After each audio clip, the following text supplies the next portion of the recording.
السلام عليكم ورحمه الله وبركاته. اهلا بكل مشاهدينا وحلقه جديده من برنامجكم النهارده. هنبدا معاكم حلقتنا النهارده مشاهدينا بتقرير من تقارير الخير، زي ما علمنا النبي صلى الله عليه وسلم ان من افضل الاعمال انك تدخل السرور والفرح على قلب الناس. الواحد لازم دايما يبقى كده في سباق في الخير دايما، ويساعد باللي يقدر عليه سواء مساعدات ماديه او بوقته في عمل الخير. تعالوا نشوف مع بعض دلوقتي تقريرنا في مساعده العرايس في الجهاز بتاعتهم بالاجهزه، وكمان مساعدة الحالات الإنسانية اللي محتاجة أجهزة للمعيشة. تعالوا نشوف تقريرنا مع بعض.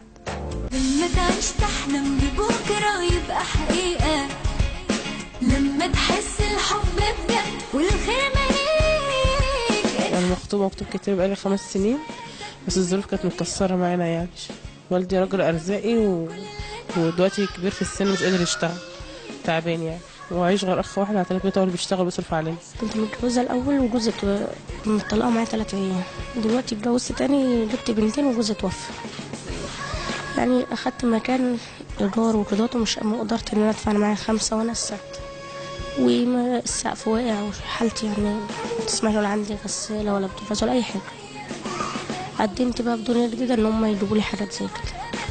انا والدي متوفي عندي 3 بنات تانيين اخواتي، فامي مش قادره انها تجهزني وكده، فجت مؤسسه دنيا جديده بس، فطلبوا منها الاوراق اللازمه وجابتها وعملوا بحث.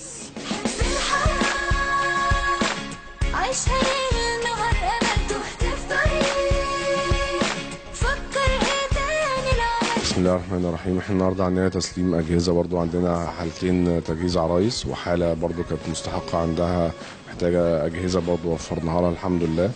احنا بيتقدم لنا طبعا حالات كتيره، سواء مساعدات شهريه او مساعدات في الجواز او كده. بنعمل دراسه حاله وبحث ميداني، بينزل الناس الباحثين بيشوفوا مين المستحق، وبنستوفي الاوراق المطلوبه، وبنبتدي نشوف ايه اللي محتاجينه، وبنقدر نوفره لهم برضو عن طريق التبرعات اللي بتجيلنا.